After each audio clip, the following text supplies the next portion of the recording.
Let's go ahead and begin. So welcome everyone. My name is Melissa Calpagian. I am an evangelization consultant for the Archdiocese of Boston. And tonight we are going to be doing the Family at the Threshold webinar series. It's 5 sessions designed for parents who feel overwhelmed by busy schedules, constant demands, pressure to do everything right. It's really this is an opportunity to step back, regain some clarity, and make intentional decisions rooted in your faith, and to start kind of being able to put things back in place and cultivate faith in the home as well. So this is not about doing more as much as learning how to choose well and to discern that for your family. So if you have questions throughout the session, we do have the Q&A open. You can put your questions in there. There will be a little survey poll later for you to kind of answer some questions for yourself.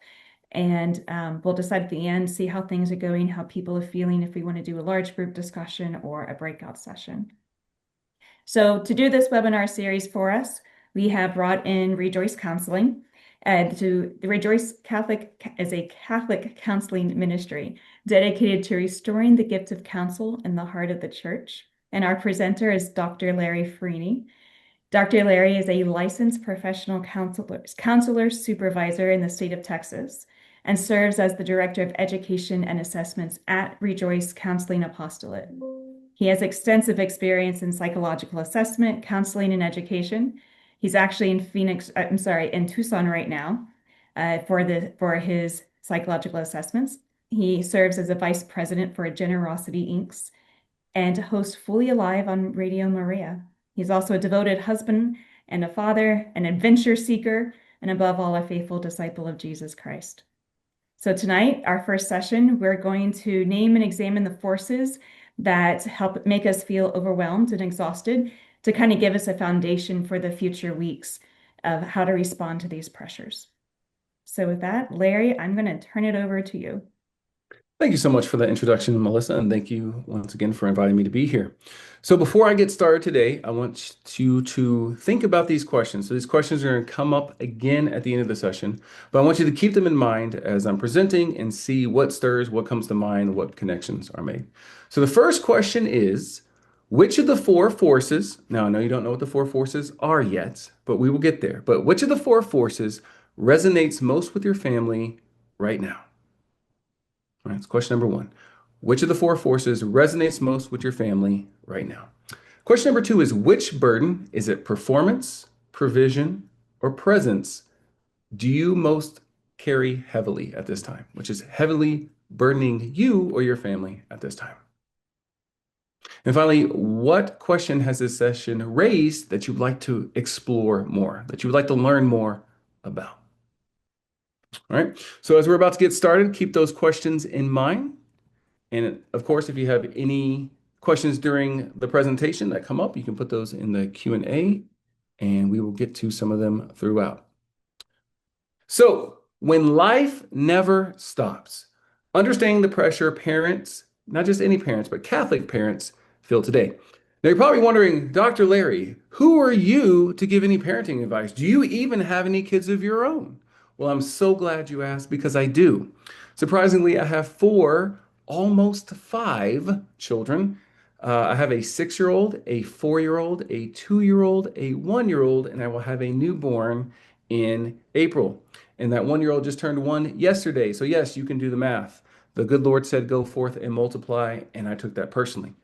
So this is something that I have experience of as a parent of young ones, but also as a counselor who has been journeying with parents across different age groups, from young children to adolescents to finally those young adults that are going off into the real world, as we say.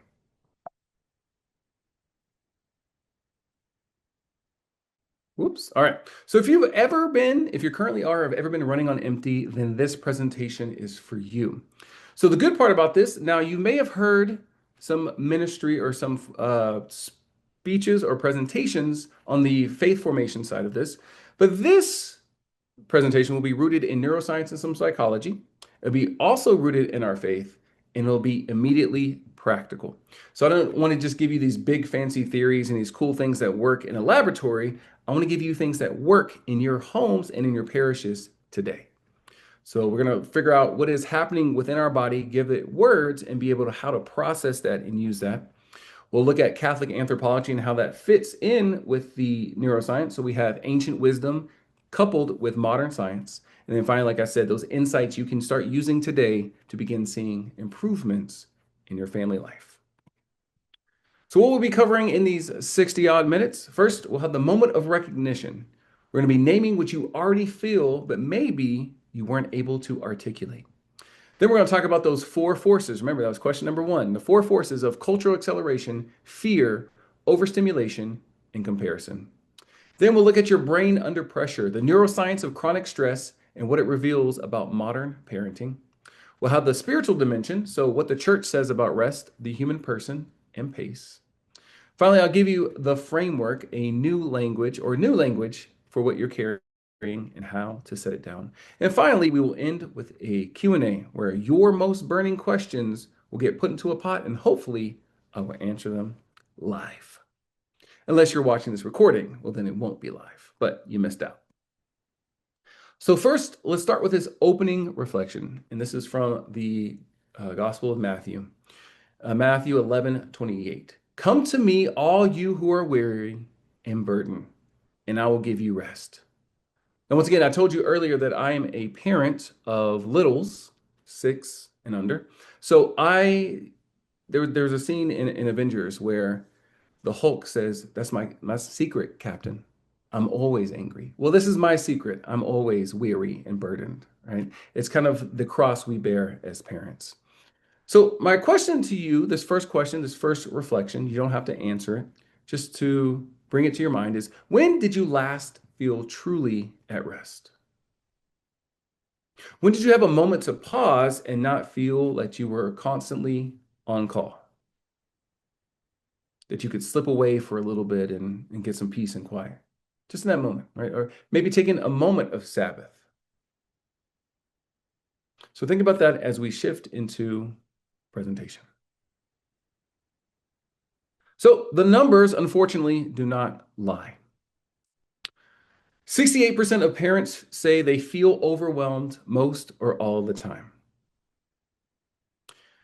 3.1 times, that's how many more after school activities our kids are participating in, more so than a generation ago. 3.1 times. Now you multiply that by multiple kids and you see the stressors and the schedules and the driving back and forth, they add up. 41% of parents report difficulty sleeping due to stress and rumination. And finally, 72% of Catholic parents say they don't have enough time for family prayer. So these are real measurable forces that are attacking us right now. So the family is under siege. And the family is under siege because what is a family made up of? A family is made up of individuals. Right now, we're seeing that the family is under attack, not only as a unit, but also individually. Now, something I want to point out here is that these forces, they have names. These forces, they have different identities. And here's the thing, until you name something, you can't conceptualize it. So we have to give it a name so that we can say this is the figure, this is the enemy. We want to give it words. Then we can begin processing that and we can find ways that we can navigate those enemies. So the first enemy, or the first thing that we're struggling with, is going to be cultural acceleration. So these are the four real measurable forces that are shaping every family's experience today, whether you're Catholic or not, but more so in the Catholic faith, because we are what? Not only trying to take care of the secular world, school, jobs, colleges, that sort of thing, but also we have to fit this around our faith because our faith is important to us. So we have to find a way, how do these two worlds intersect? So the first main issue that we're struggling with right now is cultural acceleration. The pace of modern life is just increasing and it's advancing too quickly. Because of this, our bodies, our brains are not equipped to catch up that quickly. So think of it this way. Culture is a Ferrari, a brand new Ferrari. And our brains are bicycles. Not even motorized bicycles, but human powered bicycles. So as much as we're trying to keep up with this Ferrari is gunning it as fast as it is, we will never be able to catch up because as soon as we get where it was, it's already somewhere else. We're going to talk more about this when we get more in depth about cultural acceleration, but our brain, our very physiology, experiences this as a threat. Number two is the fear of falling behind. Scarcity thinking has become the cultural default. This means that one missed opportunity, right? You've heard of FOMO, leads to feeling catastrophic. And we can see this even in our technology. If you've ever left your phone at home, right? Have you ever left your phone at home and you're partway driving someplace and you're like, my phone, right? You feel like a piece of you is missing. Well, research actually shows that it is as if a piece of us is missing because our phones are with us so much and we utilize them so much that the part of our brain, the anterior cingulate cortex, which helps to identify self, begins to include phone because our phone becomes an extension of ourselves. So when we leave our phone behind, we honestly feel like we're leaving a part of ourselves behind because our brain perceives it as so. And number three, falling with our phones and technology is overstimulation. So information overload the gap has widened over these last years. We're experiencing hundreds, if not thousands, of times more information per day than we did decades ago. So now we're being overstimulated by news updates, by social media, by our friends and family keeping us always on. And we'll talk more about this, but we used to have this decorum where you had 24 hours to respond to an email. Now you better respond to it within under an hour. So we always feel like we're on, and that is pulling at our amygdala. That's telling our brain that something is wrong. There is a threat. And number four is comparison culture. You know, they say comparison is the thief of joy. So social media has turned parenting into performance. Nowadays, you see parents using their kids in these, oh no, look what accidentally happened, and we just happened to catch it on camera, exploiting their kids for what? For views, for likes, for social media fame. So parents are always measuring themselves against an impossible standard because what shows up on social media is typically a curated reality, not the true reality. And so we are comparing our worst with someone's curated fantasy, and we are feeling less than. Once again, this is a psychological attack, or it feels like a psychological attack on our brain. So, once again, I asked these questions earlier at the very beginning. So, which of these four forces do you feel like you're struggling with, or you and your family are struggling with the most today? Is it cultural acceleration, the fear of falling behind, overstimulation, or the comparison culture? Once again, you don't have to answer right now, but just think about these as we go into more in depth on each of these. All right. So we see here that the speed of life has changed permanently. Sociologist Harmut Rosa coined the term social acceleration, the measurable speed up of daily life, decision cycles, and cultural change. So, in one generation, we have seen the average email response expectation go from 24 hours to under 1 hour. We've seen the typical school age child having 1 to 2 activities per year to 4 to 6 per season.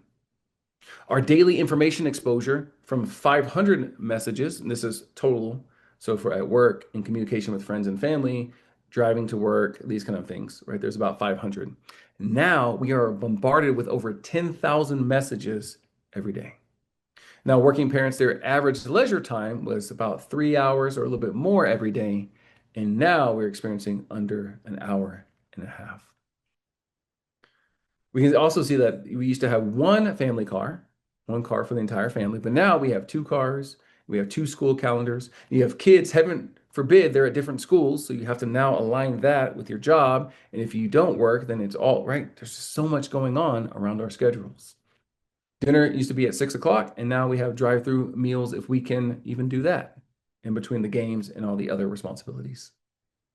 Having one extracurricular activity was considered the norm, and now we're having 4 per child per season.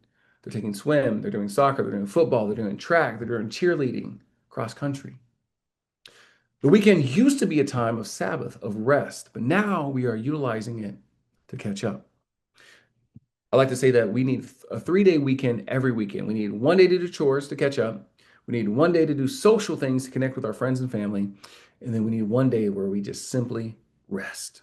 That's what we need at this time because right now the weekend is one day is all things social and the other day is doing the housework that we are no longer making time, making room for that rest and recovery. And now we used to get news once a day, but now it's news every 2 minutes or three. And with notifications, once again, we're always on. From our Catholic insight, we see that leisure is not a luxury, but it is a part of the human formation. It's necessary. There's a reason we call it recreation. We help to recreate us so we can be more effective with people and efficient with our work and our stewardship. So, force number one is the cultural acceleration. The speed of life has changed and it's only getting faster. Force number two is the fear of falling behind, FOMO, the fear of missing out. So here's an example of how scarcity thinking took over family life.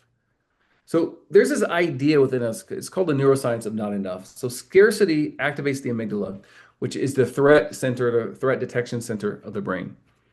Now the thing is that this is activated even when there is no real danger. As a counselor, a lot of times when I'm working with the individuals, their amygdala is acting up as if there is danger around them, as if they need to be on guard. But when we pause and I ask, okay, well, what are you in danger of right here, right now?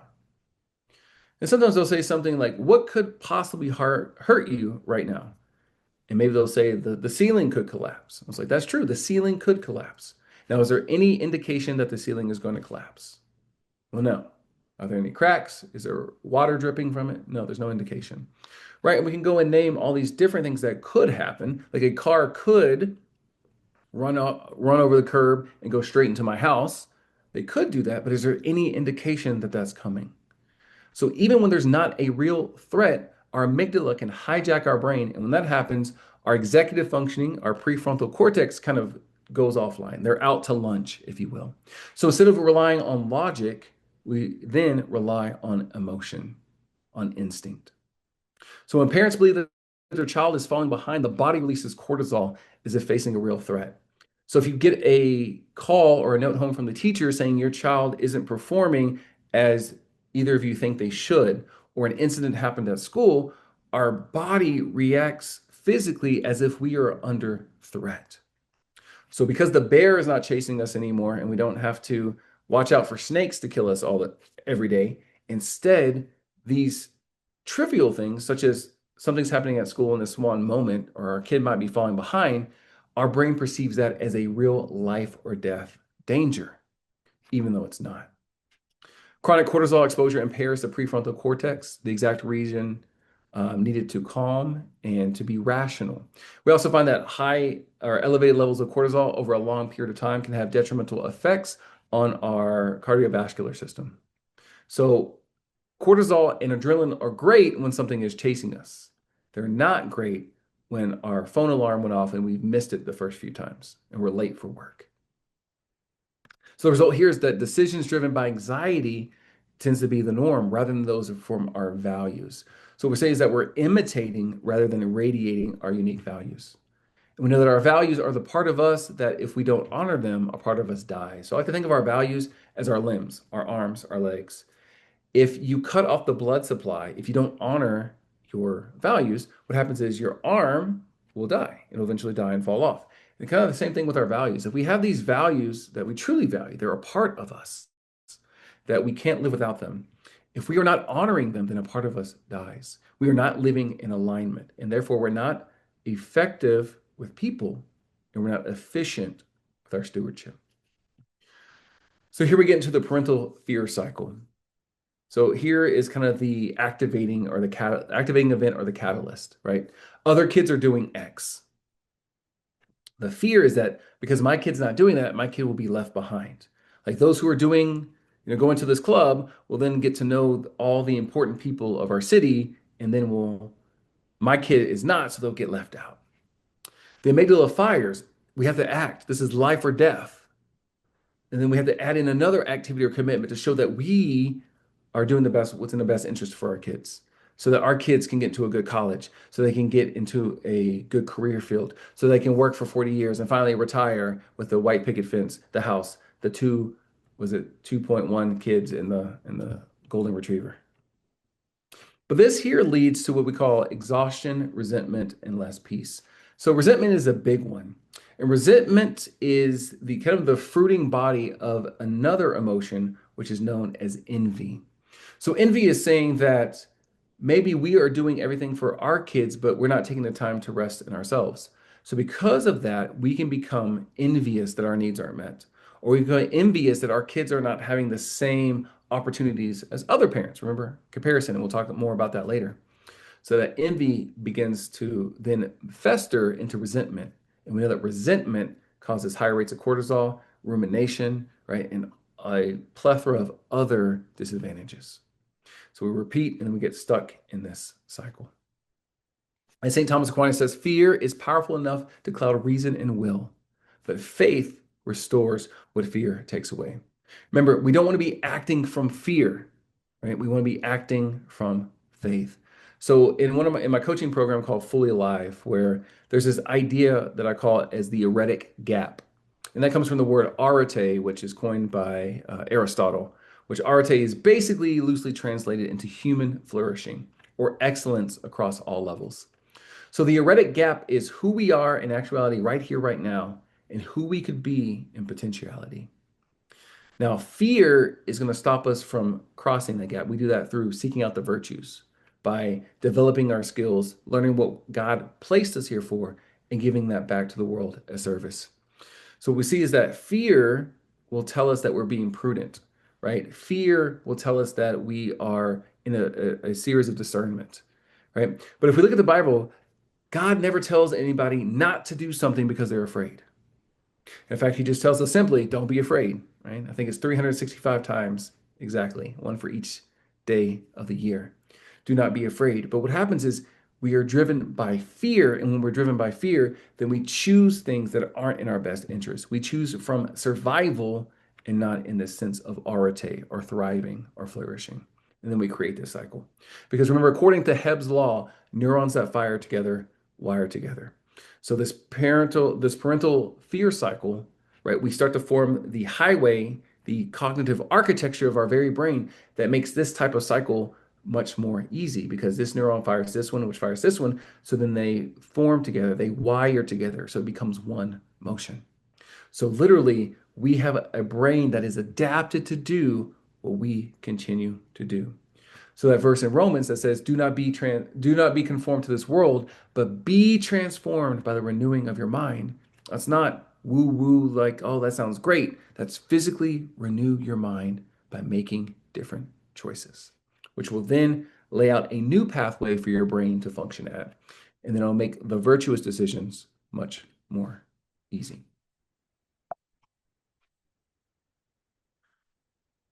Number three is overstimulation. So I love those memes out there because they're so true. If you ever have that, you've seen the one where the parent is there is like me who is overstimulated, and then my 5-year-old, and they're just like dancing in your face, getting all up in your face, right? And you're just like, overstimulation from technology, from work, from our children. So our brain was not designed for this level of connection, of stimulation, of input at one time. So the average adult makes about 35,000 decisions per day, which is significantly increased from what it was 50 years ago.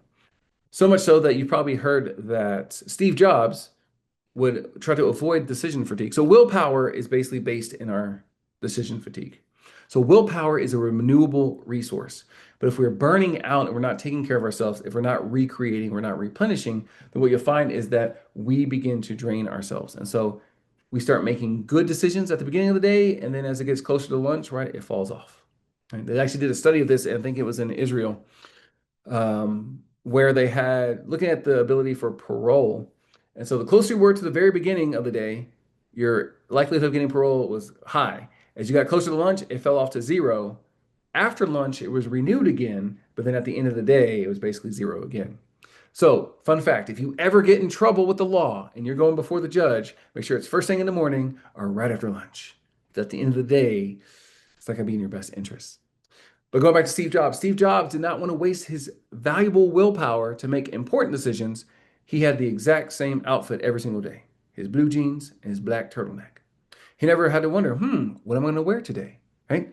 Blue jeans and a black turtleneck. That was it. He took that out of the equation.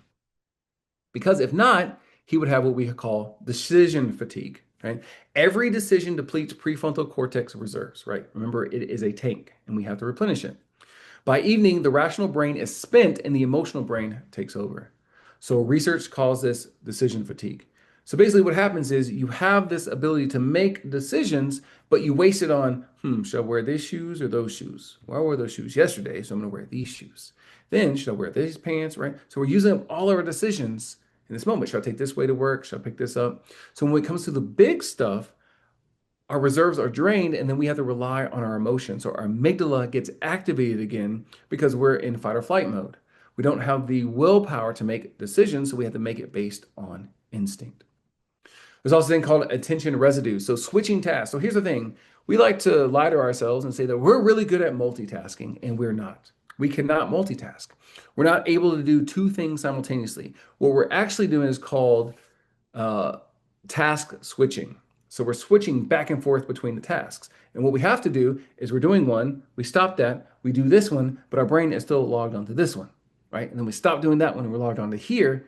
So we're doing all those things poorly. And if you want an example of that, count as fast as you can from 1 to 10, right? 1, 2, 3, 4, 5, 6, 7, 8, 9, 10, right? Easy. Got it.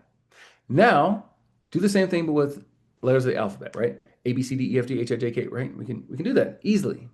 Now, do both at the same time. A1, B2, C3, D4, E, right? It's slower. We could actually do all the letters up to 10, and then all the numbers up to 10, all the letters up to the 10th letter faster than we could do it together. And that is because when we do that, it takes much more cognitive energy to go from here and here and here. And it's like our having all these browsers that are open at the same time. Especially when you're having a meeting. If you've ever gotten a text message, I got a text message yesterday about a car that was going to be towed in the middle of a meeting. Now, do you think I'm worried about the meeting right now? I was like, no, if this doesn't happen, it's going to be towed. And so now this is the emergency and my brain is taking over. So people are talking, but now I'm calling the tow truck driver, but now I'm worried about my meeting, right? So I'm not able to focus on either because I'm trying to do both at the same time. So switching tasks leaves that traces of the previous task in working memory. So parents may be physically present, but mentally scattered across a dozen unfinished items. And if you're a parent like me, this right here will also get in trouble. Have you ever been, sometimes we use our phone to de-stress and you're sitting there de-stressing, your kid's trying to talk to you and do these things, but we're not physically present. I mean, we're physically present, but we're not emotionally present. We're not spiritually present. Like the lights are on, but no one's home. That's why it's important because that we can't do both things. We can't spend time with our kids and check the latest news or the sports game or whatever happened, right? Whenever it comes to tasks, we want to give one task our full attention, our full presence, our full selves, then finish it, then switch over and do the same for the next. That'll allow us to not only save our willpower, but to utilize our energy to be good stewards of our mental and cognitive and emotional energy. Continuous partial attention. So the persistent state of scanning for incoming information. So the nervous system sends low-grade alert messages fully on, but never truly present. This is when you're expecting a phone call or a text message, or if you left your phone at home, your mind is going through all the things. Oh, I bet everybody's calling me right now. I bet it's like an emergency. And we go back home and nobody texts us at all. Right? We are no longer able to hear God because we do not know how to observe silence. Overstimulation is a spiritual emergency. And this is so true because, but there's a quote that I love. It says that loneliness is the depravity of self. Solitude is the richness of self. We don't know how to be alone and not lonely anymore. Remember what I told you about Hebb's law? Neurons that fire together, wire together.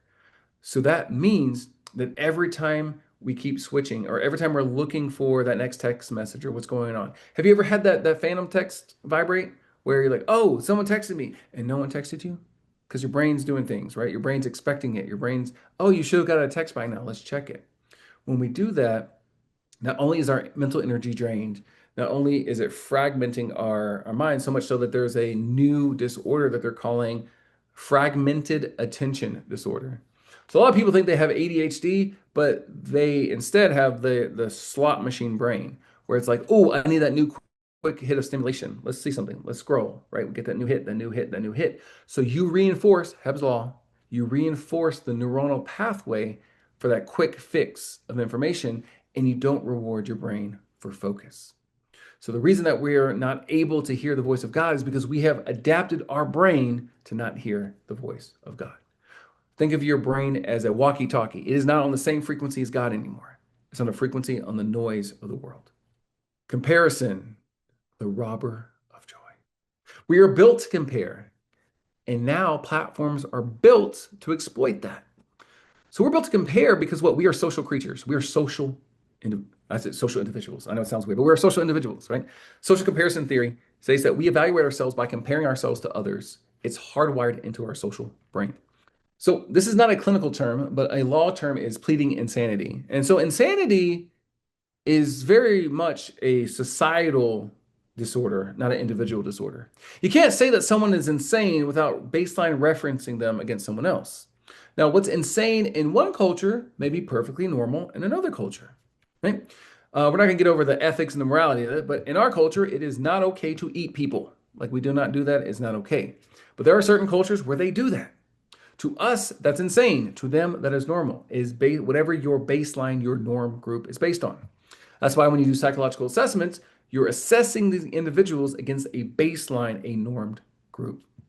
So we want to compare to make sure that we're not crazy, right? We want to be a little crazy, but not so much crazy that we get kicked out of the group, right? We want to have our own unique flair, but not so much that our friends and family see us as a threat and we get kicked out.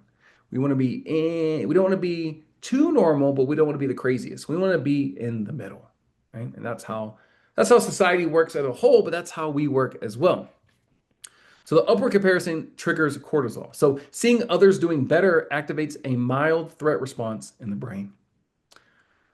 So one thing that we can do to combat this is gratitude. Gratitude exercises are great. It rewires our brain. If you want to increase your baseline happiness by 25% within 10 weeks, just once a week, write down 5 things that you're grateful for. That's it. Do that every week for 10 weeks, and you can increase your baseline happiness by 25%. Now, just think how much you can supercharge it if you did that every day. I always have couples that I work with or individuals. They do what I call the 3-phase gratitude. Number 1 is something that you're grateful for about life, about God, about the day in general. Number 2 is something that you're grateful for about yourself, because sometimes we do awesome things and there's no one around to see it. Like I was washing dishes one time and I had my wife's favorite cup and it slipped and it fell, right? And right before I hit the floor, I did martial arts for years. So I kicked the cup up in my hand and I caught it. It was awesome. I wish that there had been like a talent scout there because I might be the next action hero, but no one else was there. So I made sure to tell my wife about it in that moment of gratitude. One, I was grateful that was cool that I did that, but also I didn't break your favorite mug. And the third one is something that you're grateful for about someone important to you. If you're married, that can be your spouse, it can be your best friend, it can be your kid. That's what we want to do. We want to work on that gratitude. Then the next step, gratitude is easy. Once we start doing gratitude, there's a lot of cool things you can do. But then there's what I call the othertude, right? So we have gratitude and othertude. Some people call it compassionate love. No, celebratory love. I don't like that word, celebratory, right? So I call it othertude. This is where you practice being grateful for the blessings that are going on in other people's life, especially when they're going on further than you are, right? So let me give you an example. It's easy for us to be happy for other people as long as they're not doing as good as we are. So if we get our master's, they're like, yeah, I got my master's degree. And then you see someone getting their doctorate, and you're like, right? Or you're getting your doctorate, right? You got your PhD, and you see your friend who is now a neurosurgeon who got their MD. Right? So we have this comparison issue. It's a skill. Purposely, after you supercharge yourself with gratitude, then go out and find people who are doing great things, right? If you're struggling with infertility and you have a friend who just had a baby, go be grateful for them. Practice that, right? You have someone whose marriage is going well and your marriage is not going well right now, go be great for them, right? Pray for them. Is a skill. It's not something that we can just sit here and wish, like, I hope it gets here. It's something we have to practice. But we want to supercharge with our own gratitude first because it makes it easier. Once again, we have social media has engineered the upward comparison. So like I said, you see all these, as someone in my 30s, you see those people in their 20s who were driving Lamborghinis because, they got famous playing video games, which when I was my age, people were like, you can't make money playing video games and go get a real job. And now you have 20-year-olds making millions of dollars playing video games, right? I was born too soon. But that's what we see. We see others who are kicking butt in life are doing so, even if a lot of it is manufactured, right? Our brain can't tell the difference. Especially with men, we're very visual. So what we see is what our brain perceives as true. Like if Patrick told me that he got robbed, I may believe him. But if I see with my own eyes that Patrick is getting robbed, I'm going to believe he got robbed. So our eyes are the gateway to our soul because we believe what we see. And this goes into the highlight reel effect, right? So parents compare their behind the scenes to everyone else's highlight reel. So this comparison is unfair and we kind of set ourselves up for failure. That's why it's important for us to do the gratitude exercise so that we can then learn to be grateful for that, what's going on for others, right? So that othertude. Remember, 57% of parents feel inadequate after viewing others' parenting on social media. That's why I don't watch people on social media and parents, right? Right. We want to restrict that, right? And because when your amygdala gets activated, it is it's reinforcing. So we're going to do that. That's why some people love scary movies because they're afraid and the emotion. And so they're like, I need to feel that again. So they watch scary movies. They do the thing, right? That's why the news doesn't always talk about the good and the happy. They talk about, oh, so-and-so blew up today. And then these many people have died. And your brain's like, amygdala. Your brain acts as if it's happening to you. Now, as Catholics, right, we want to make sure that, yes, our heart goes out to others, but we don't want everybody's emergency to be internalized into ourselves. Right? We're already doing that well enough without that. So like I said earlier, do not be conformed to the patterns of this world, but be transformed by the renewing of your mind. This isn't just a great sentiment. This is an actual skill that you can do as you become the architect of your neuronal pathways. So each family has a unique vocation. Comparison destroys the gift of particularity, right? So the singular beauty of each family's call. Before we go any further, do we have any questions? Let me see. If it is this larger socioeconomic structure that we're in that drives a lot of these, how do we find the energy to change that and not just do the individual fighting against the forces? I guess that's the question. Right, yeah. Right. So I love that. So right now, well, I guess I can jump into this. So there's this thing so most of you have maybe probably heard of the circadian rhythm. The circadian rhythm is your 24-hour cycle, right? So typically it's our waking and our sleeping cycle. There's also another one, there's another one I forget. It's like greater than 24 hours, which is typically like a woman's fertility cycle. But then there's what's called ultradian rhythms. And ultradian rhythms are important because they're anything less than 24 hours. So ultradian rhythms are like your sleep cycle. Your sleep cycle is about an hour and a half to 2 hours for a full sleep cycle. Do you know what else is actually an hour and a half to 2 hours, which perfectly mirrors it almost exactly? That's your productivity cycle. So your productivity cycle is anytime we're at work or we're doing anything that's in demand, we basically have about an hour and a half of productivity before we need to take an ultradian rhythm break. I'm actually building this in my course right now for basically professional coaching, but it comes to this idea that we have to schedule these ultradian rhythm breaks in our day. So it's going to be on the one front is not to be disheartened, right? So the whole point here is it is a big fight. But here's the beautiful part. If you love any great story that has a happy ending, you know that when times are the darkest, that pressure creates what? An emergency. And what emerges when the night is just the darkest is the heroes. Heroes emerge when the evil is the strongest. Like heroes don't emerge during times of peace, right? You're just like, hey, I'm here. All right, what are we going to do? Nothing, right?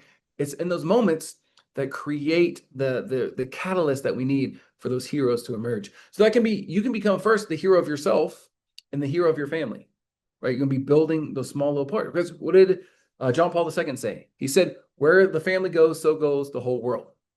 So that's why we have to win back our individual families. If we look at it like everybody, we have to win back everybody. It's daunting and our brain's not going to do it. We have to break it down. First, I can win back me. And winning at this thing just means this: doing more good than bad. Like good for me than bad for me, right? We're going to start adding to that. So that could be starting to utilize this ultradian rhythm break. So that may be a 20-minute power nap. Research shows all the benefits of a 20-minute power nap. That's getting up and go for a walk, that's getting water, that's doing all these different things, listening to the natural cycles of your body. So if you've been in a meeting for like an hour and a half to 2 hours, like your body is going to tell you, you're going to either get thirsty, you're going to go to the bathroom, it's going to tell you get up and go walk, you're going to get bored, your brain's going to want stimulation. That's telling you that you're getting into that trough, that you're getting into that dip cycle. And what you want to do is that's when you want to take the break. And if you can, you want to do it preemptively. So if you set your timer, it's like 90 minutes. Even if you're still feeling great, we want to take that break anyway. We want to take it preemptively before we need to. Because every time we take that dip, what's happening is we're fighting our biology and we're saying that it doesn't matter, right? The fact that you're trying to tell me that I am like my willpower is diminishing or this is going on is not important. So that's why it's important to take the step back and find ways to incorporate these small little breaks within your day so that you can recover, right? So that you can recreate. So here we're going to focus on the small wins. I'll talk a little bit more about that in a little bit. But the whole purpose here is to get the words so that we can name something. And once you name it, you can tame it. But we have to name it first. Then we have to be able to conceptualize it, and then we can create a plan to fight it. All right, so let's talk about chronic stress does to the parenting brain. So once I said the prefrontal cortex, that's where the wise parent is. This is when it's overwhelmed, it shrinks under chronic stress. You can actually look at this and actually see the brain scans that it will actually shrink after being under chronic stress for different periods of time. So you lose access to the best parenting self. This is what I call your soul print. So we're not going to jump too much into that, but that's how you imprint your unique expression of the human condition on others, right? When you give them your best self. The opposite of this is what I call your shadow print. This is when you imprint that less than, or it's typically an inversion because you're either fearful, lazy, tired, overworked, overstimulated, all these different aspects. So that's where we have those moments. And I tell people, I love this quote. We have to get rid of the tyranny of the or and look for the genius of the and. So many times it's either black or white. And a lot of times, as we know from Christ himself, right? Reading the Gospels, like it's both, it's and. So you can be a parent who loves God and wants to raise your children up in the ways of the Lord, and you can still be overwhelmed and frustrated and yell at them. You can be a parent who loves their kid and prays for them every night, and you can still be a parent who loses their cool and doesn't know what to do. Right? So your amygdala is the alarm system. And remember, fire alarms are great when there's a fire. They're not great when there's not a fire. So this hyperactivates under chronic stress and it triggers the fight or flight over homework, scheduling, screens, this isn't perfect, waiting in the child pickup line, you name it. And finally, the hippocampus, that is right next to your amygdala. So I like to think of this. Amy G. Dalla, the amygdala. Amy goes to the campus school to learn, right? Memory. So when overwhelmed, the cortisol literally shrinks the hippocampus in volume, is impairing both memory and emotional regulation. So when you're chronically stressed, you can't regulate your emotions. So if you ever lash out and then people are like, why are you acting like a teenager or a baby or right, whatever the meaning term they want to use, it's because your brain has shrunk. The reasoning center of your brain is currently offline and you're on fight or flight. Your brain doesn't care if you're happy. Your brain's like, I have to make sure you're alive. That's what the amygdala does. So the amygdala is the one who will turn on the fire hose on your in your kitchen windows to make sure they're not on fire, but they'll break the kitchen windows in the process. So Amy doesn't care if your house is nice and stay. It's just you have a place. So all these things happen. So you can see when your wise brain is offline, your alarm system, everything is an emergency, and your ability to regulate your emotion and your memory and emotional regulation goes down. So here we see that the chronic parental stress is a neurological state with specific causes, and neurological states can be changed with the right condition. So remember, this is a state, not a trait. So the difference is a state is like Houston is hot. Houston, Texas is hot. It's hot and humid. Even in the winter, it's hot and humid. Now, if it snows in Houston like it did last year, right? Snowed in Houston. That was a state. That was definitely not a trait. We do not do that ever. So we see here is that you can know that your neurological stress is going to be a state. So that means there are things that you can do to get out of that state. So willpower alone will never be enough. One of the things when I see people who are working on their virtues, They would say, I want to work on my self-discipline. I was like, awesome, but which of the 15 sub-virtues of self-discipline do you want to work on? Because that's like saying, I want to learn science. It's great, but like, what part of science? There's a lot. There's physics, there's biology, there's chemistry, there's astrophysics, there's all these different areas, right? So willpower alone will never be enough because your willpower gets hindered when your brain is in fight or flight mode. So you're stressed about something. Cortisol is released, also adrenaline. So stress hormones flood the body. You're exhausted and depleted, right? So think of yourself as running a sprint as fast as you can. Now, if you're running as fast as you can, how long can you maintain that? Not very long, like 10 seconds if you're lucky, right? Some people can go like 20 seconds and then you're like, your heart's like beating and you feel like you're dying. So then we try to do some coping strategies. But after that time, we'll find this where we can get to the shame or the guilt cycle. And you're like, why am I tired? Why is this happening? What's this deal? And then it starts all over again. So you can't do it with willpower. It has to be through rhythm, which means, I was talking about earlier, we have to weave gratitude into our day-to-day lives. We have to weave ultradian rhythms into our day-to-day life. They can't be something we do after the fact. Like you can't wear a helmet after you crash into the tree, right? You got to put the helmet on beforehand. I mean, you can, it just won't do any good, right? So we see these stressors that activate and our body does what it's supposed to do, but because we're in an environment where we're constantly triggered, right? Our body never gets a time to just and calm down and come back down.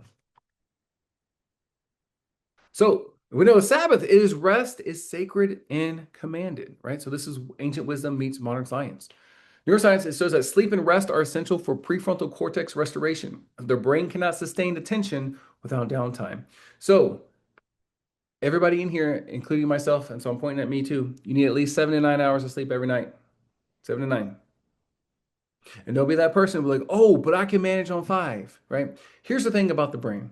Our brain is so adaptive that we get so good at not knowing how not good we are, right? I know no one here has ever experienced it because we're all responsible adults, but if you've known anybody who's been inebriated, they've had way too much to drink, and they're like, I'm fine. I can drive, and they can't drive, right? They cannot drive because they will kill somebody, right? But in their mind, they think they can drive. So we are really bad at figuring out or experiencing or rightly judging how sleep deprived we are. So we need 7 to 9 hours of sleep, right? I tell people before you do anything else, you got to take care of the big 3: sleep, nutrition, exercise. If you're sleeping 4 hours a night, you're eating Cheetos all the time, and last time you exercised was at the high school prom, then that's going to be all the issues. Right? Being a good steward of your body means taking care of the temple, right? It means going for that daily exercise, not be something that you reward yourself with, but as part of your routine, as taking a shower, as brushing your teeth, right? These have to be imbued into it. These have to be your non-negotiables. You can't negotiate them. You can't negotiate your health, because remember, you won't be effective with people and you won't be efficient with your work. Remember, you're more than what you produce, right? So intrinsic worth is independent of achievement. It's the foundation of psychological well-being, but it's also the foundation of our faith. Community is essential to human flourishing, right? We can't do any of this alone. That's why we need our parishes. Our parishes was going to be a group of our families. So if we can work on ourselves and work on our families and work together as a parish, right? We have these 3 different levels that we are building that change. Remember, it took a while for us to get here. It's going to take a while for us to get out of it. So don't lose heart, but it is a process. And of course, we know that the heart is restless until it rests in you, right? St. Augustine. So we find that meaning and transcendence are genuine neurological needs. So we find this Viktor Frankl's logotherapy has built an entire field on finding meaning and purpose in your day. So here, one of the questions I was talking about is there's 3 kind of burdens that we're mainly going to face as parents. The performance burden, the provision burden, and the presence burden. So the performance, I must produce value to be worthy, right? So basically, as a parent, is measured by your outcomes, the grades of your kids, right? So we get all hoity-toity because my kids got all A's, right? And when my kid gets a B, but this parent over here who's my rival that I've been comparing through social media, their kid gets all A's, then I feel some kind of way, right? So this is causing the exhaustion. This is causing my brain to perceive it as a threat. right? We're all made in the image of God. So your child's worth and yours is given by God and cannot be lost or earned. So my daughter did not make it into the gifted and talented program, which of course statistically she shouldn't. One, because she's bilingual, and so at the early stage, like it's harder for them to, excel in that area. But then there's they have the escape velocity like later in life, and they're going to be awesome because she's able to think in English and Spanish and do all these things that I can't do yet, right?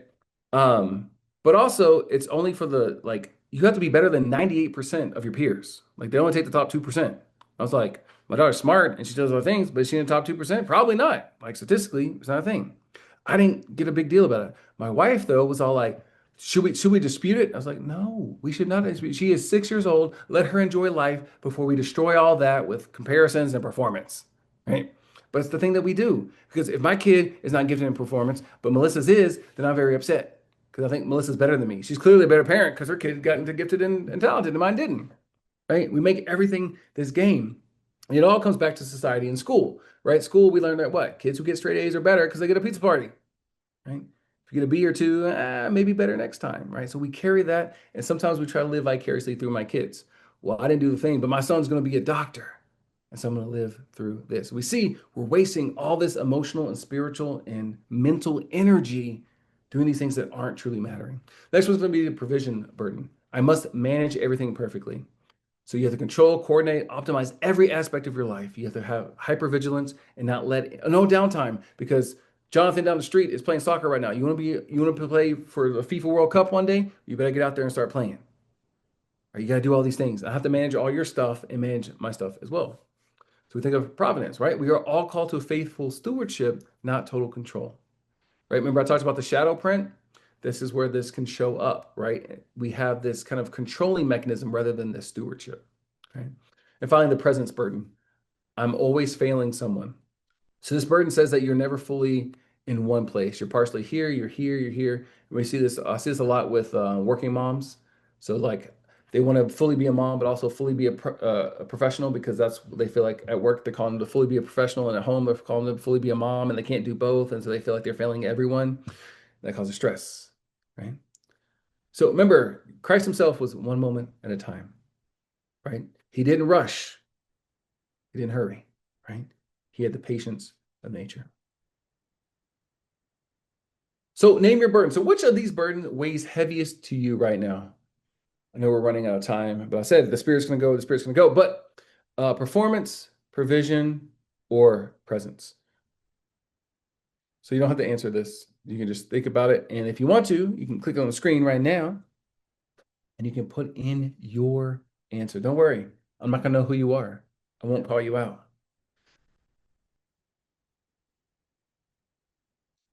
Even for me, one of my things is, my wife is an attorney. She has her own law firm. And so people joke, oh, Larry, are you the stay-at-home dad? I was like, I wish. I'd be a great trophy husband, staying at home.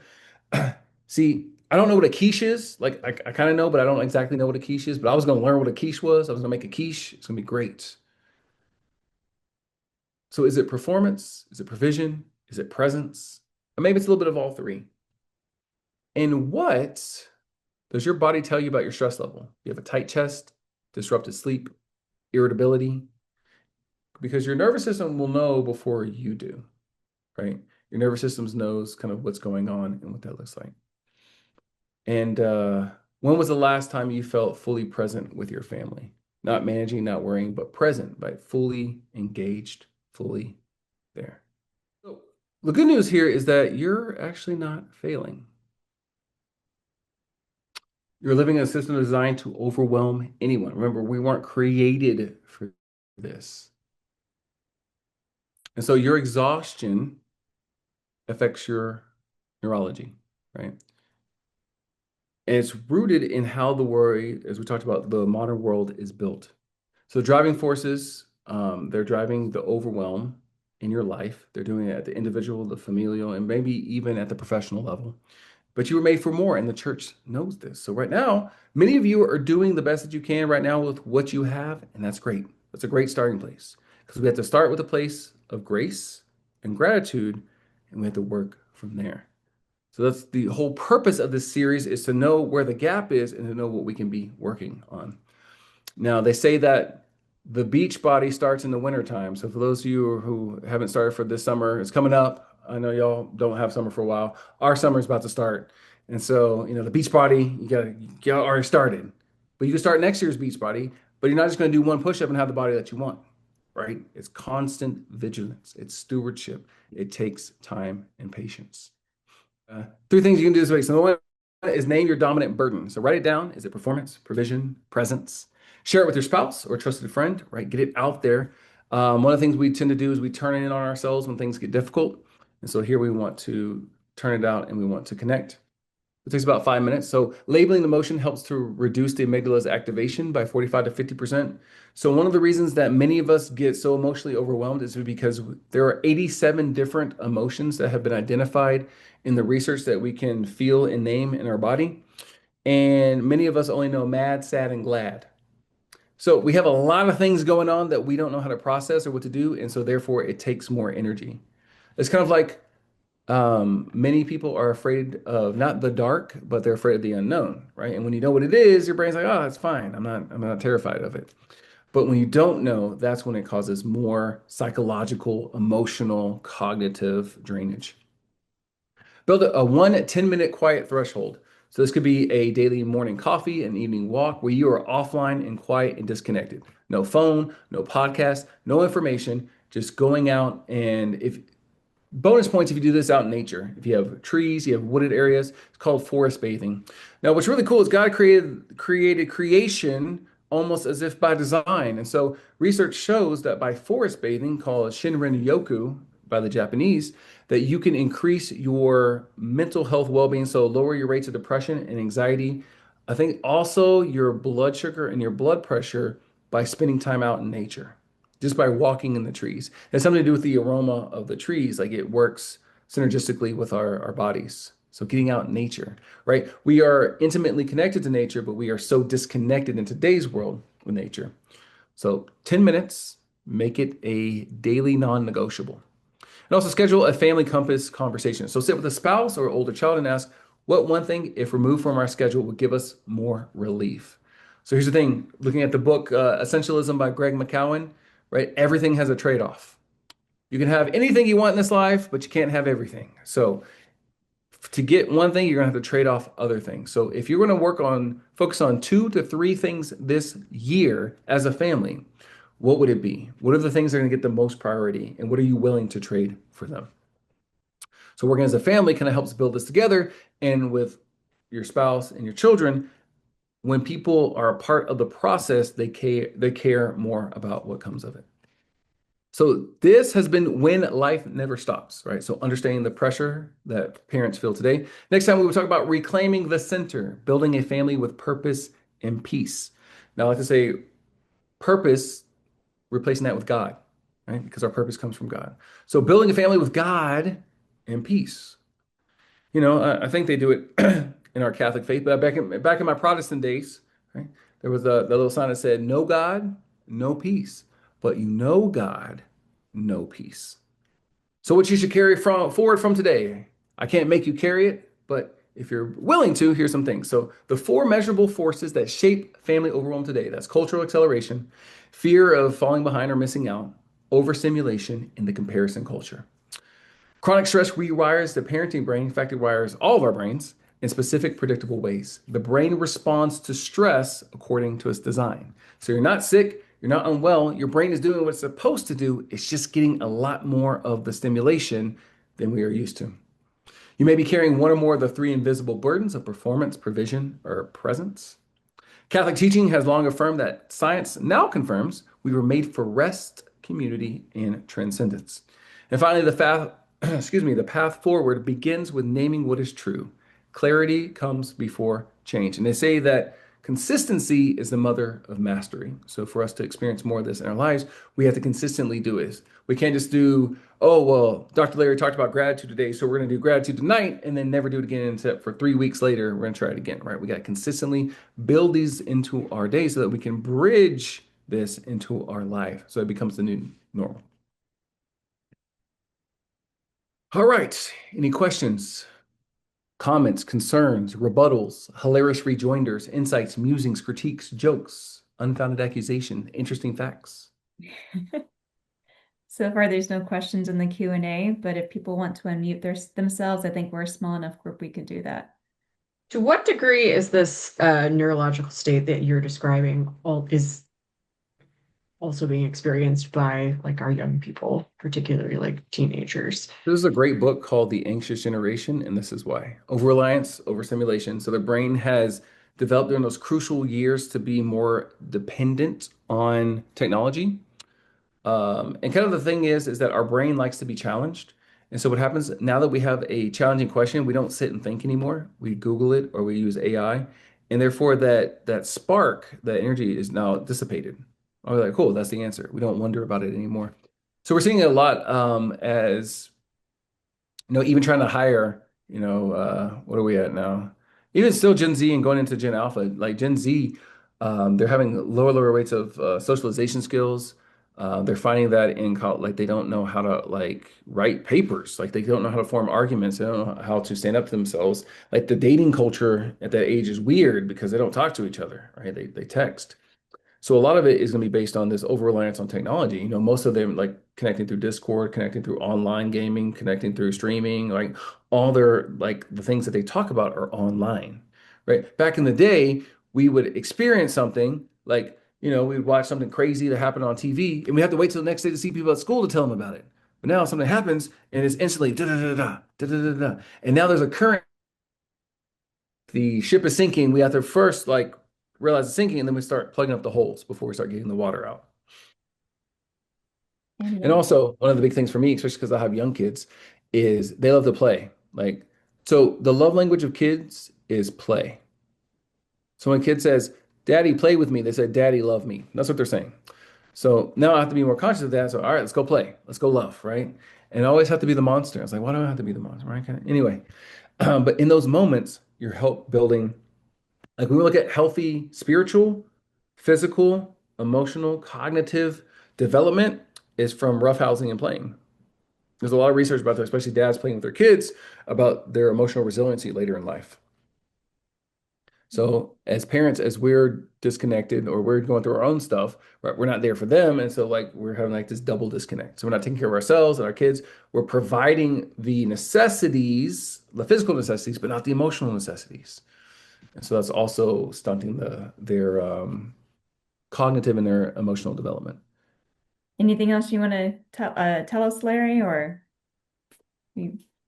Yeah. So as I said earlier, if you take nothing else from this, especially do the gratitude exercise for sure, and the 10-minute of calmness.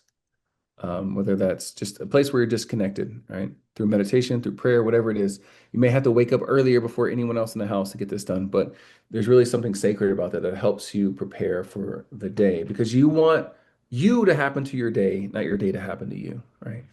And so you want to be able to, because you know that if you're late in the morning, then the rest of your day feels rushed. You feel like you're trying to catch up. So here we want to have this moment where we can pause, we can breathe, and to be a human being and not a human doer. Love it. Thank you, Larry. Thank you for sharing all of this with us, kind of explaining the neuroscience that goes behind the scenes as we deal with things. We look forward to having you come back in future weeks. Invite others. It's open to the whole Archdiocese, and we will see you in coming weeks. Have a great night, everyone. That's great. Be blessed.